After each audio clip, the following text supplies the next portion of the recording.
ہر قسم کے روحانی جسمانی مسائل اور وظائف کے لیے پیر اقبال قریشی چینل کو سبسکرائب کریں۔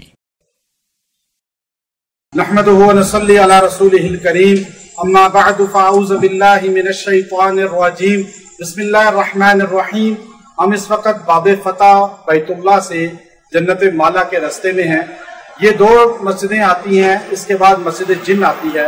یہ مسجد ناقہ یا اجابہ بھی کہلاتی ہے، اور اس کے سامنے مسجد شجرہ ہے، روڈ کے بالکل اپوزٹ آپ دیکھیں۔ یہ روڈ کے ایک طرف یہ مسجد چھوٹی سی، دوسری طرف دوسری مسجد۔ یہ مسجد شجرہ اور ناقہ یا اجابہ، اس کی جو وجہ ہے کہ آپ صلی اللہ علیہ وسلم یہاں سے گزر رہے تھے تو ابو جہل اپنے حواریین کے ساتھ یہاں بیٹھا ہوا تھا۔ اس نے آپ صلی اللہ علیہ وسلم سے فرمایا کہ آپ یہ بتائیں کہ آپ کہتے ہیں کہ آپ اللہ کے رسول ہیں، اللہ کے نبی ہیں، تو وہ سامنے جو درخت ہے وہ اگر آپ کی گواہی دے نبوت کی تو میں آپ کو نبی مانوں گا۔ آپ علیہ السلام نے فرمایا کہ تم جاؤ اس درخت کو کہو کہ تمہیں محمد الرسول اللہ بلا رہے ہیں۔ تو ابو جہل کا ایک بندہ ہنستا ہوا مذاقاً وہاں چلا گیا اور اس مسجد کی جگہ پہ ایک درخت تھا، اس کو جا کے چھوٹے سے درخت کو کہا کہ وہ تمہیں بلا رہے ہیں محمد بن عبداللہ۔ تو درخت آگے پیچھے ہلا اور وہاں سے چلنا شروع ہوا۔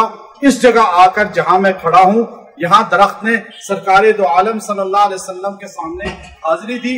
آپ صلی اللہ علیہ وسلم نے پوچھا من انا، میں کون ہوں؟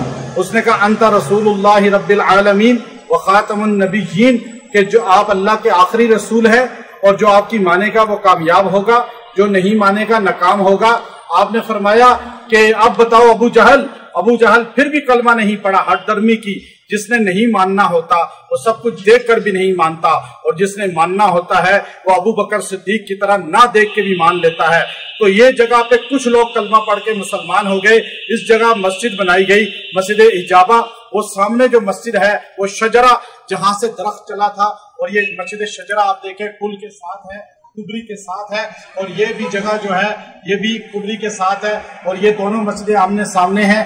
اور جب بھی آپ کسی بندے کو اپنا ہم نوا بنانا چاہیں، اپنی بات اس سے منوانا چاہیں، تو آپ اسی طرح اس کے سامنے جو ہے یا رحمان یا رحیم 300 بار پڑھ کے دعا کریں، اور یہ دونوں جگہوں کا تصور کریں۔